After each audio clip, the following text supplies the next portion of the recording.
Este es un tema que, de parte de todos los aliados, plantaciones aliadas de Entre Palmas, están a la expectativa, ¿cierto? Digamos que los pequeños cultivadores están a la expectativa de qué hace el grande y cuáles son sus resultados y cómo se pueden adicionar a lo que está haciendo la planta y liderando con los socios, ¿sí? Entonces, digamos que la gente tiene mucha expectativa, quiere ver de que eso se vea retribuido en el mejoramiento tanto del rendimiento en toneladas de fruta como en toneladas de aceite, y la expectativa es que si los resultados son satisfactorios, pues la transición es muy rápida con los pequeños palmicultores. Cuando los resultados son satisfactorios, yo creo que no hay ninguna aversión al cambio. Conservando y estudiando el cultivo de APA+. Conservando y estudiando el cultivo de APA+. Con el gremio de la mano, sin jugar a improvisar, a las 5 toneladas juntos podremos llegar. Con la ciencia de respaldo la meta vamos a alcanzar. A las 5 toneladas juntos podremos llegar. En Tumacuaracata, Cabullaro Fundación, Puerto Wilches, Ciolocue, La Palma es el corazón. En Tumacuaracata, Cabullaro Fundación, Puerto Wilches, Ciolocue, La Palma es el corazón. Y no crean los menjurjes ni agüitas milagrosas que nosotros le ayudamos a cuidar su plantación. Más bien llame a la vecina para que se ponga al día y revise el boletín del palmicultor. Nos ponemos los palmeros en acción porque vamos rumbo a las 5 toneladas. Nos ponemos los palmeros en acción porque vamos rumbo a las 5 toneladas. 5 toneladas de aceite. Ajá. Bienvenidos a Palmeros en Acción, el podcast de la palmicultura colombiana. Es un gusto para Cenipalma, para la Federación, continuar sumando no solo capítulos, experiencias y testimonios, sino también es un gusto contarles que estamos sumando cada vez más oyentes a esta creciente comunidad de Palmeros en Acción. Queremos agradecerles por su sintonía y por permitir que este proyecto, que es pensado para y por ustedes, siga creciendo y conectándonos como sector. Les damos la bienvenida y les recordamos que nos pueden escribir a palmerosenaccion@cenipalma.org. En este canal, pues estaremos atentos a recibir sus opiniones, comentarios de interés, sugerencias, cualquier aporte que nos puedan hacer para que este podcast siga siendo de ustedes, siga siendo el podcast de la palmicultura colombiana. También los invitamos a seguirnos. Den la opción de seguir.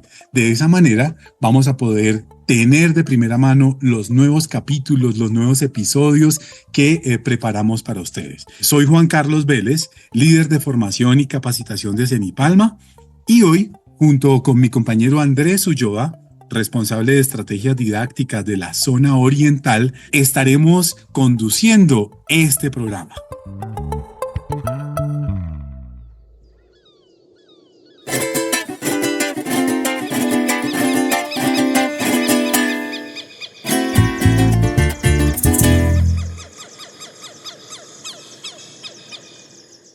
Antes de entrar en materia, quiero darle la bienvenida a Andrés Ulloa. Andrés, qué gusto tenerte hoy como compañero de locución, porque en el primer programa de este podcast Palmeros en Acción participaste, pero como invitado. Qué gusto tenerte acá, pero ya al otro lado, en la silla de los locutores de este programa. Andrés, qué gusto. ¿Desde dónde transmites? Hola Juan, un gusto también saludarte. Me alegra mucho estar acá hoy desde Villavicencio, participando en la conducción de este programa, muy contento, como tú lo dices, de este lado y muy expectante de todo lo que podamos aprender y contribuir a este gran programa de Palmeros en Acción. Gracias, Andrés. Hoy traemos un tema que ha marcado un hito en la palmicultura colombiana. No es otro que el tema de la polinización artificial, que es una tecnología que ha demostrado resultados sorprendentes, pues toda vez que ha incrementado la productividad de esos cultivares híbridos O por G y que además pues ha permitido superar inconvenientes como por ejemplo el mal logro de racimos. Recordemos que la polinización artificial es una tecnología desarrollada por Cenipalma que consiste en aplicar ANA. Y muchos de ustedes se preguntarán, bueno, ¿qué es eso del ANA? ANA no es otra cosa que las iniciales de un regulador de crecimiento. Se trata del ácido naftalenacético. Y esa ANA pues se aplica a las inflorescencias femeninas de las palmas, de los cultivares híbridos o por G, para estimular la producción de frutos. Pero no son cualquier tipo de frutos, sino que a través del ANA se forman frutos sin semilla, es decir, frutos partenocárpicos, pero algo muy interesante es que tienen un alto contenido de aceite. Esta situación es ideal para optimizar la producción del cultivo. Andrés, ¿qué tienes de tu parte? Así es, Juan. Pues te cuento y quisiera compartirte que pues el ANA se ha usado tradicionalmente en mezcla sólida con talco. Si bien es una opción pues que requiere menos equipos, pero también demanda pues un mayor esfuerzo operativo, pues hay que tener toda una logística para la preparación, alistamiento, despacho de las mezclas y todo lo que implica su aplicación y control en campo, ¿verdad? Y adicionalmente, pues a partir de investigaciones de Cenipalma, también se ha desarrollado una solución líquida de ANA, pues esta facilita su aplicación y bueno, es una tecnología que viene tomando muy buena forma, viene creciendo. Ya hay algunos equipos aspersores y digamos que viene definitivamente tomando mucha fuerza. Estos dos caminos de aplicación han llevado a acercarse a esta tecnología de manera distinta. Hay que investigar, hemos comparado resultados, pero al final estamos siempre en la búsqueda de optimizar los procesos a partir de un trabajo riguroso de investigación. Hoy nos vamos a acercar a este universo del ANA sólido y ANA líquido. Y más allá de determinar cuál es la mejor entre esas dos opciones, el objetivo de este episodio es reflexionar en torno a los beneficios y oportunidades, pero también a los desafíos que tiene cada una de estas dos alternativas que se ofrece a los palmicultores. Les contamos que tuvimos la oportunidad de conversar con los ingenieros Diego Fernando Díaz, director agronómico de Palmasol SAS, y con Jonathan Tamayo, encargado de transferencia de tecnología y acompañamiento a aliados del núcleo Entre Palmas. A Jonathan lo escuchábamos al inicio de este episodio, de este capítulo. Ambas organizaciones, Palmasol y Entre Palmas, están ubicadas en San Martín de los Llanos, allá en la zona oriental. Han sumado esfuerzos y trabajo colaborativo para implementar las mejores prácticas en polinización artificial y en manejo de cultivares híbridos. En esta oportunidad, nos compartieron su experiencia relacionada sobre todo en cómo ha sido el paso de ANA sólido a ANA líquido y también nos han compartido los aprendizajes que han tenido en este proceso, en este camino que han generado en cada una de sus organizaciones. Los invitamos a seguir conectados en Palmeros en Acción y a escuchar estos testimonios. Bueno, Juan, tú nos has contado algo bien interesante y has tocado dos aspectos claves. La polinización artificial trae unos beneficios, pero también trae unos retos. Y es que alguno de estos grandes beneficios que trae la polinización, específicamente adentrándonos ya al uso de ANA líquida, es que permite tener una cobertura más homogénea, lo que mejora la polinización. Y ojo a este dato, no es un dato menor. Reduce hasta en un 70% la tasa de frutos abortados y aumenta la proporción de los frutos que buscamos que tengan la mayor cantidad de aceite. Y pues al final todo esto se traduce en tener una mejor calidad en nuestros racimos que tenemos listos para ser cosechados. Y otra de las cosas bien interesantes es que el formato de ANA líquido facilita la dosificación y distribución durante el proceso de la polinización artificial. Entonces vemos solamente un par de beneficios bien interesantes. Sin embargo, también hay que tener en cuenta pues, que como todas las tecnologías conllevan unos retos, los cambios implican adaptarnos y empezar a ver cómo conocemos y profundizamos en el proceso. Y pues la aplicación de ANA líquida no es ajena a este tipo de retos. Es muy diferente a la aplicación de ANA sólido y definitivamente ya nos contarán nuestros invitados que hay que ajustar una serie de cosas bien importantes, pero también necesarias. ¿Cómo ha vivido esta transición Palmasol? Diego Díaz, director agronómico, nos cuenta. Nosotros comenzamos a hacer ese camino, incluyendo el ANA líquido, pero entre ese camino apareció la polinización sólida. En esa polinización sólida nosotros la adoptamos más fácilmente porque se trabaja con la misma herramienta que ya veníamos haciendo la polinización tradicional, que era con polen. Pero en los últimos años, en ese, digamos, análisis y en ese contacto permanente que tenemos con el centro de investigación, nos dice el Centro de Investigación que si nosotros podemos migrar a la polinización líquida, los resultados pueden ser más evidentes y de mayor alcance en las tasas de extracción. Con esto volvimos a retomar el tema de la polinización líquida, bajamos en la zona norte, donde plantaciones ya habían tenido resultados muy importantes. Entonces teníamos lo del centro de investigación, teníamos ya unas plantaciones que lo estaban haciendo de manera comercial, lo trajimos a la plantación. Esa polinización líquida requiere unas nuevas herramientas, los insumos son en otra presentación y eso yo creo que ha sido un poco lo difícil de que nosotros podamos implementarla, porque el tener una nueva herramienta y que la gente lo haga de una manera diferente a lo tradicional y a lo que veníamos haciendo con polinización sólida, necesita una expertise de la persona, una capacitación y todo.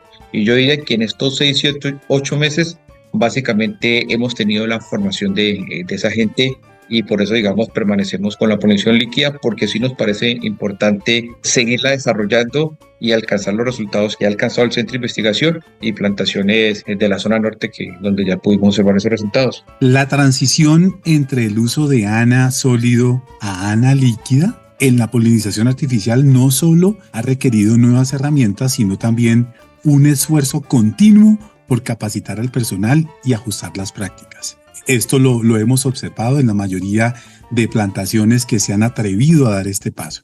Pero, ¿cómo ha sido este proceso de transferencia de conocimiento? Bueno, el ingeniero Diego nos cuenta. Son muy importantes los mismos trabajadores ya en el campo, comienzan a buscar soluciones que uno no tiene tan fácilmente en la oficina y ellos mismos nos han ayudado, digamos, a que la labor sea más amigable en el campo. Ahí es bien importante también el otro componente que ha sido el Centro de Investigación Cenipalma. Con ello ya hemos comenzado a hacer un trabajo que se llama el trabajo de maestros, el trabajo de capacitación, donde elegimos un maestro con unos entre 6 y 10 polinizadores nuevos, y ese maestro que ha sido una persona de la que mejor ha desempeñado la labor en campo.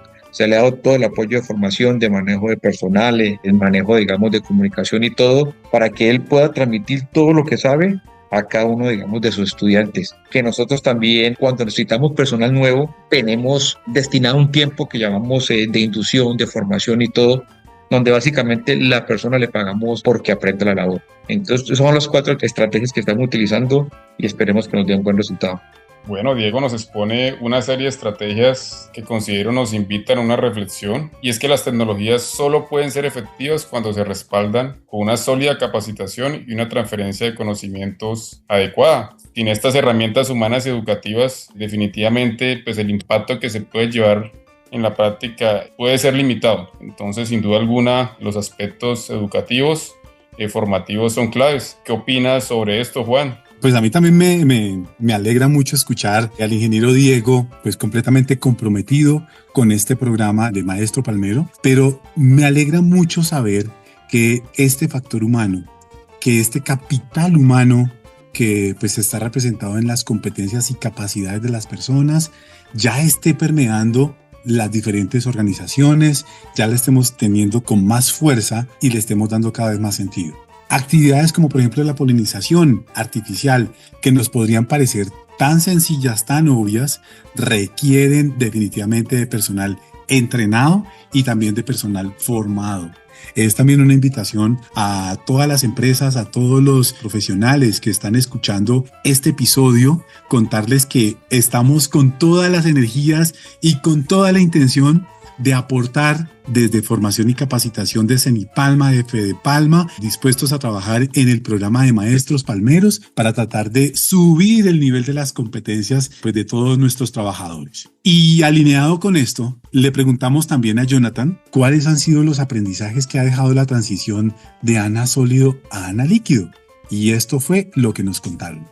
Digamos que desde la parte de seguimiento de planta a campo se revisa muy bien el tema de conformación interna de la parte basal, que es lo que se busca mejorar, y también disminuir los partenocárpicos blancos internos. Digamos que se ha avanzado y se revisa ese tema, ¿no? Finalmente, si uno garantiza esa conformación, esa buena aplicación, pero si al momento de cosecha no se corta con el punto óptimo de cosecha, pues digamos que todo el trabajo que se hizo previamente no se va a tener el resultado a lo que se apunta. Entonces digamos que es la cohesión tanto de campo en la aplicación, en la herramienta, en el momento oportuno, en la cosecha con el punto óptimo de cosecha y finalmente pues se puede lograr unos resultados pues satisfactorios. Pero es una cadena de pasos.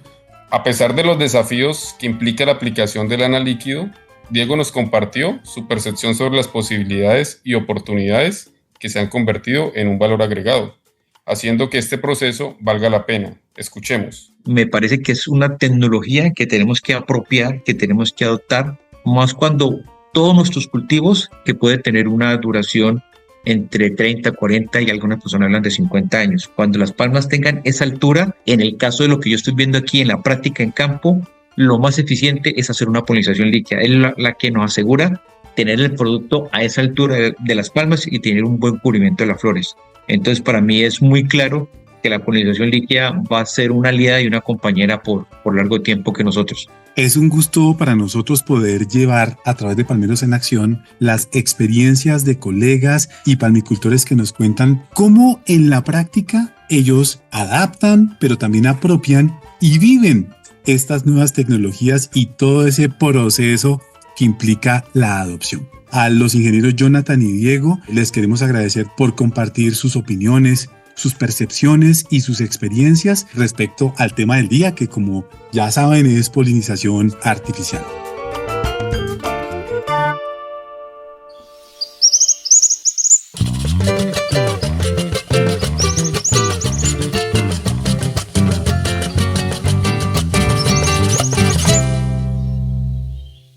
Dando paso al segundo momento de nuestro podcast, quiero darle la bienvenida a un invitado muy especial con el que profundizaremos sobre, como lo habíamos dicho inicialmente, este universo de la polinización artificial. Se trata de Jonathan Camperos. Hoy en día se desempeña como superintendente encargado del campo experimental Palmar de la Vizcaína, allá entre Barrancabermeja y San Vicente de Chucurí. Pero Jonathan Camperos ha sido por largos años investigador en el área de validación de semipalma. Jonathan, es un gusto tenerte en Palmeros en Acción. ¿Cómo estás? ¿Desde dónde te conectas? Hola Juan, hola Andrés. Muchísimas gracias por esta invitación. La verdad me siento muy halagado de pertenecer y estar en este podcast. En este momento estoy aquí en el laboratorio de la calle 21. ¿Ustedes cómo están? Muy bien, Jonathan. Aquí con Andrés, pues a la expectativa de lo que podamos aprender de ustedes, nuestros invitados, en torno a ANA líquido, ANA sólido, y que además estoy seguro que todos nuestros oyentes están a la expectativa de conocer. Como todos sabemos, pues ANA líquido, ANA sólido es una de las tecnologías hoy en día de las que más se habla y de las de más rápida adopción por parte de nuestros palmicultores. Jonathan, hemos venido hablando en el transcurso del capítulo sobre las dos alternativas, digámoslo de esa manera, de ANA. Para empezar, quisiera pues profundizar sobre cuáles son las diferencias operativas entre el uso o entre la aplicación de ANA líquido y ANA sólido en la labor de polinización. ¿Cuáles son esas diferencias como para que nuestros oyentes sepan de qué les estamos hablando? Conociendo las experiencias de los diferentes trabajos que se han hecho en plantación y también desde el área de validación, donde también me desempeño como asistente de investigación, hemos observado que no importa cómo se haga, si en ANA en polvo o en ANA líquido, la polinización, si se hace muy bien, los resultados son exitosos. Tanto como en conformación del racimo, garantizando esa buena conformación del racimo, como los potenciales de extracción. Entonces, enfocándonos más en la parte operativa, sí, fue muy fácil adaptarnos con el ANA en polvo. El ANA líquido trae unos retos adicionales de los equipos, boquillas de aplicación, cómo poder llegar a todas las partes de la estructura de la inflorescencia. Entonces, eso nos lleva también a logísticas como, pues es líquido, deberíamos tener disponibilidad de agua en campo, cómo hacer ese procesamiento de distribución del agua, cómo lograr también buscar optimizar esas aplicaciones de tal manera que llegamos a aplicar menores, digamos, la parte de investigación determinó desde el inicio que eran 150 mililitros por inflorescencia de ANA, de la mezcla de ANA.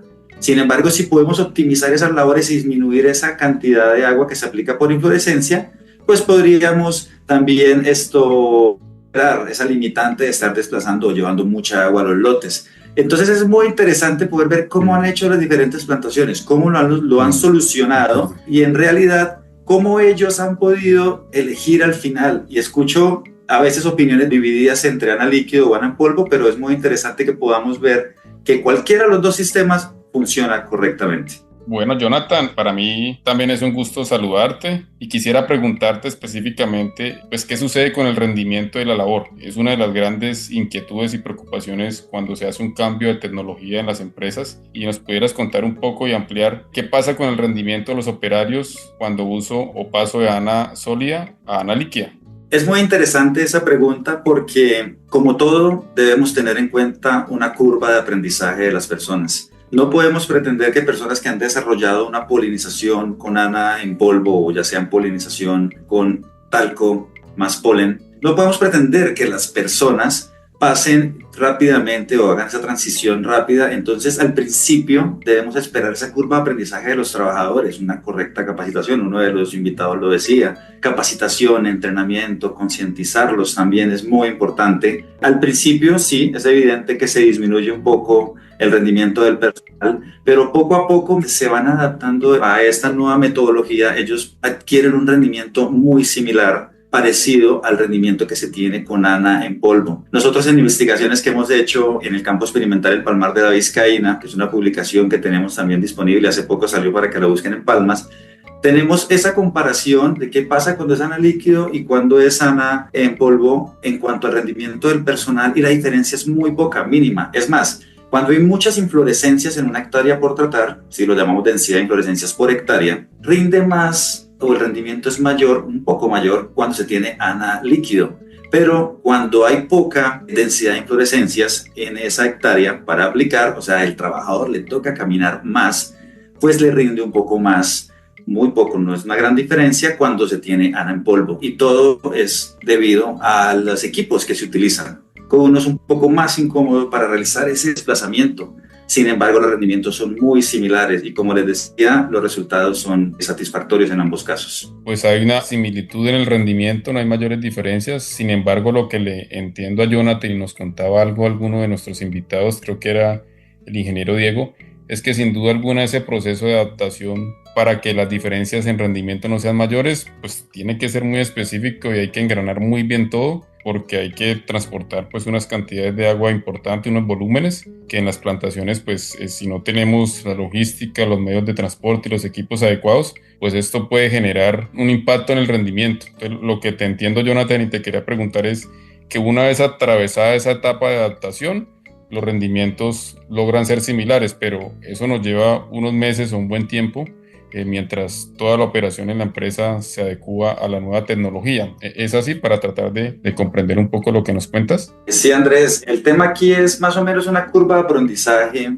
que podría tenerse en cuenta con los trabajadores alrededor de 1 a 2 meses en esa adaptación, en esa transición. Eso es lo que más o menos uno podría considerar que podría tener un trabajador. Sin embargo, como en todo, siempre hay trabajadores que son mucho más hábiles con ciertos equipos, herramientas, otros menos. Y lo que uno podría hacer, y cuando nosotros publicamos desde el área de validación esos resultados, nosotros siempre tenemos en cuenta a esos trabajadores más rápidos, de mayor rendimiento, con los trabajadores que también tienen un rendimiento promedio y bajo, para que tengamos un promedio ideal y tampoco podamos pedirle a todas las personas un exceso en el rendimiento o sobrepasarnos en eso, ¿sí? Entonces, eso es importante. Se ha logrado, se ha visto, he mirado diferentes transiciones entre pasar de polvo al líquido, y las personas se adaptan muy bien a él. Siempre culturalmente, como les decía, o sea, pues tradicionalmente se hacía, y pues siempre hay un choque que se debe dialogar, que se debe hablar, que se debe concientizar, que se les debe explicar a los trabajadores por qué pasamos de un método a otro, ¿sí? Ya sea por insumos, por logística, demás, o sea, con lo que podría uno trabajar. Otro tema importante, saliendo un poco ya del rendimiento del trabajador en campo, es toda esa logística en campo. ¿De qué se debe tener? Entonces, en mi consideración, yo he visto preparaciones de grupos que hacen toda la mezcla en un punto y después empiezan a darle a cada trabajador para que lleven a sus zonas. Pero también hay otra alternativa, que es la mezcla del producto en campo directamente. Es decir, que yo le entrego al trabajador agua, no sé, se lleva, no sé, alrededor de 40 litros, por así decirlo. Entonces se lleva la bomba llena con 20 litros, más una pimpina de 20 litros, y en campo Ya se le dan esas soluciones concentradas para que el trabajador pueda agarrar y preparar allá el producto en campo, mezcla muy bien y hace su aplicación. Entonces son diferencias logísticas que cada plantación debe ir solventando, aprendiendo con la experiencia propia, con disponibilidad de tractores, equipos y demás, que les puede ayudar a ellos pues, a definir cuál es su norte, cuál es su camino, dependiendo o bajo sus propias condiciones. Pues aparte de ti, tenemos 2 invitados, pero esos invitados son de pues, San Martín de los Llanos. La gente podría pensar que esta es una tecnología que solo se está implementando allá en San Martín. ¿Cuál es ese panorama de utilización pues, de estas 2 opciones en todo lo que corresponde al país? ¿Qué están haciendo en las diferentes zonas? ¿Cuál es la que más se impone? ¿O si hay alguna zona que prefiera una alternativa más que otra? ¿Qué se sabe de eso, Jonathan?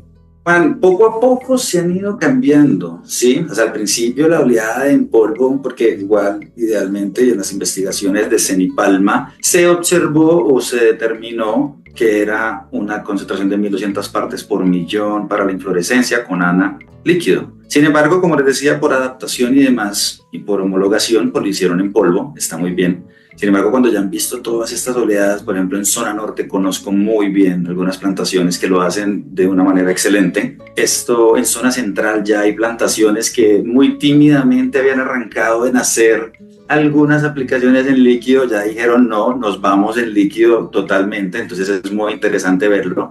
En Tumaco he visto la misma actitud de hacer ese cambio a pasar en líquido. Sin embargo, algo muy importante, Juan, y no lo había dicho hasta el momento, y me acabo de acordar, es que es importante, fundamental realizar las 3 aplicaciones del producto.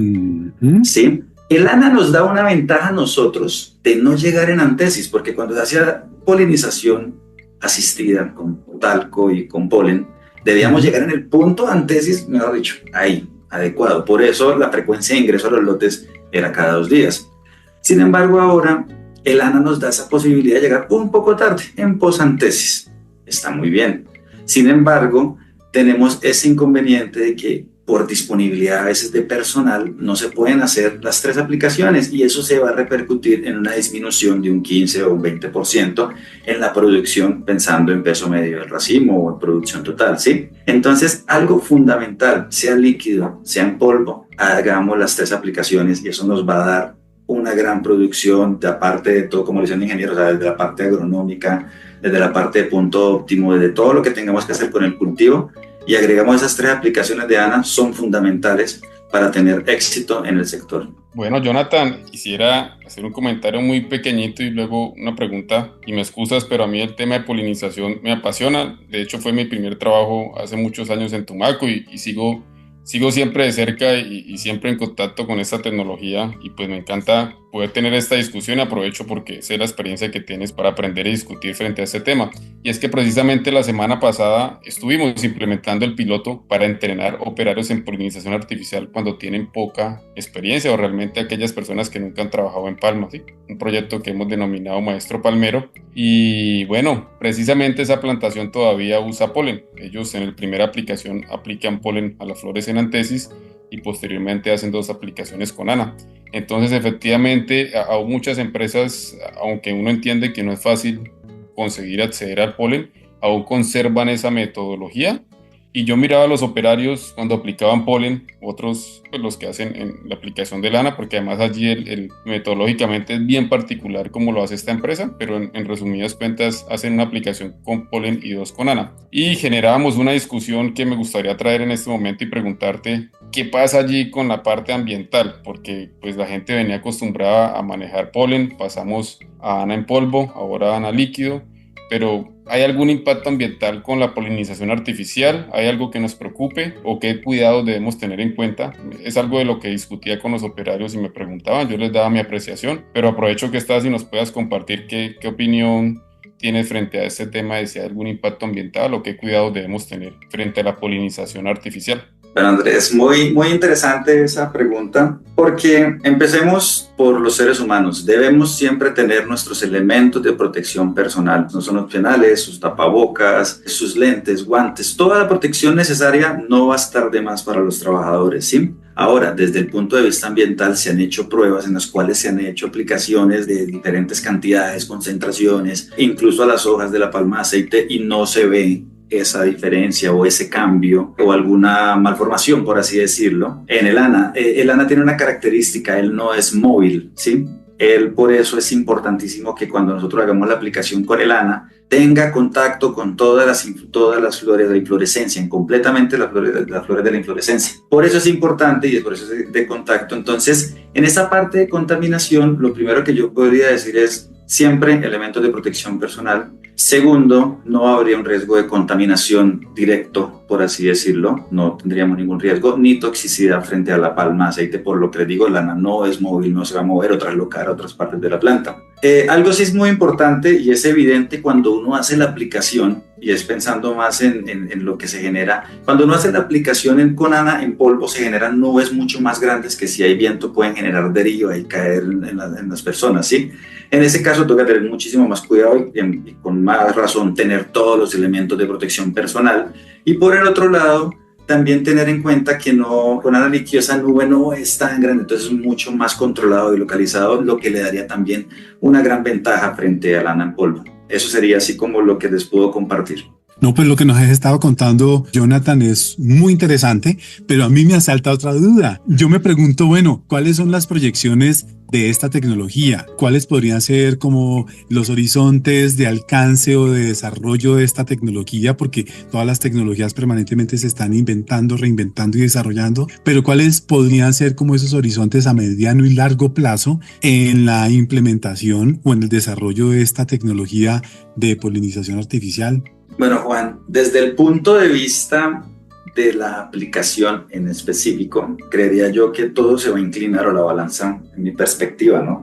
Desde mi punto de vista se va a enfocar hacia el ANA líquido. Sin embargo, lo que les decía, tenemos que mejorar o optimizar esos equipos de aspersión. Los equipos de aspersión de ultra bajo volumen, boquillas diferentes, equipos, no sé, algún tipo de equipo que en ese momento, o sea, y se va a enfocar todo en que bajemos la cantidad de producto que se le aplique a la inflorescencia para así no tener que trasladar grandes cantidades de agua. Ese es desde el punto de vista. Yo creería que por la altura de la palma ya cada vez los híbridos son mucho más altos, los cultivares son siembras mayores que ya van superando 5 o 6 metros y bueno, entonces eso va a ayudar muchísimo. Desde el punto de vista también de aplicación, pero ya la parte más operativa, nos vamos a inclinar a la no apertura de las brácteas, creería yo, sino equipos que logren de una vez realizar la aplicación sin la necesidad de la no apertura, porque es que si uno se para debajo de una palma que tiene 6-7 metros, es súper complicado realizar esa labor de apertura.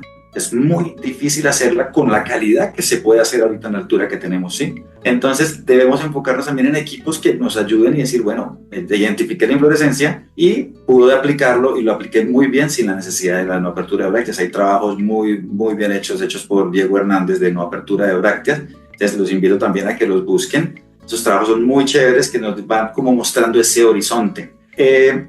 Por último, la identificación de las inflorescencias es otro punto de vista que podríamos utilizar varas telescópicas con ayudas de cámaras y demás, porque a esa altura vaya y detecte una inflorescencia en antesis o en posantesis. Qué cosa más difícil. Ese es otro horizonte que tenemos que ir explorando y desde el área de mecanización, junto con Rafael Molina de Cenipalma, tenemos la oportunidad de evaluar todo eso y lo estamos evaluando, pero eso es como lo que viene. Preparémonos para esa revolución tecnológica en torno a polinización artificial. El tiempo en el podcast es muy corto. Jonathan, nos podríamos quedar hablando, Andrés, Jonathan y Juan Carlos, toda la tarde, todo el día, y no terminaríamos, pero bueno, el tiempo es corto. Finalmente yo quiero preguntarte, Jonathan, ¿qué mensaje le podrías dar a los palmicultores que hoy en día tienen dificultades con la aplicación de esta tecnología? Y también el mensaje a aquellos palmicultores que como que no saben si utilizar ANA o no.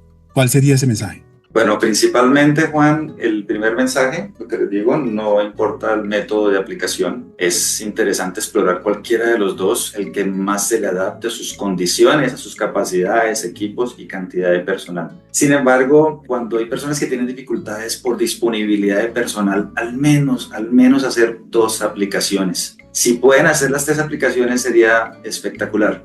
Y tenemos trabajos que se han publicado desde el área de validación, en el cual nosotros mostramos unos rendimientos de la labor dependiendo de la densidad de inflorescencia. Entonces pueden ser referentes para arrancar, no arrancar desde cero, decir que las personas pueden hacer 2 hectáreas y ya, sino ver que cómo ese rendimiento de las personas o la cantidad de inflorescencias que pueden tratar en un día puede variar dependiendo de la disponibilidad de inflorescencias a aplicar en la jornada laboral. Entonces los invito a que miren esas publicaciones, están en la revista Palmas, con el cual pueden tener esos referentes para arrancar y empezar a asignar mejor las áreas. A veces tenemos mucho personal en muy poquita área y no podemos optimizarlo. Con esas publicaciones pueden ustedes tener una idea de cómo llegar a esa optimización, qué tarea mínima pedirle al personal y posiblemente, si tienen dificultades en la aplicación, llegar a esas 3 aplicaciones.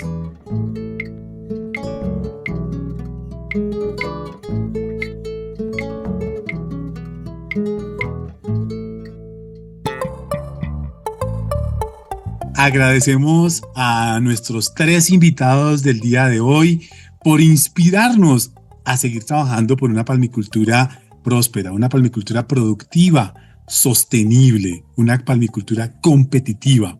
Es decir, tener cada vez mejores cultivos, cada vez tener mejores extracciones, porque a eso es a lo que le apuntamos. A todos los palmicultores que nos acompañaron en este episodio, recuerden seguir escuchando Palmeros en Acción en su plataforma de podcast favorita.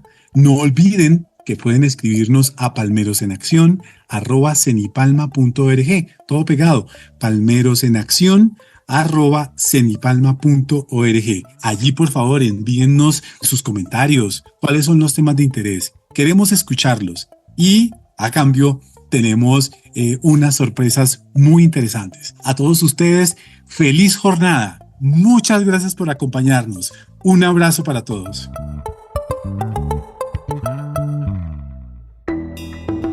Esta emisión es una realización de Cenipalma, con el patrocinio del Fondo de Fomento Palmero, y por ende le son aplicables las reglas sobre derechos de autor, propiedad intelectual, derecho a la competencia, al consumidor y limitación de responsabilidad señaladas en la página web www.cenipalma.org/escucha. Producción de Ecoconsultores. Créditos en la página web www.cenipalma.org/escucha.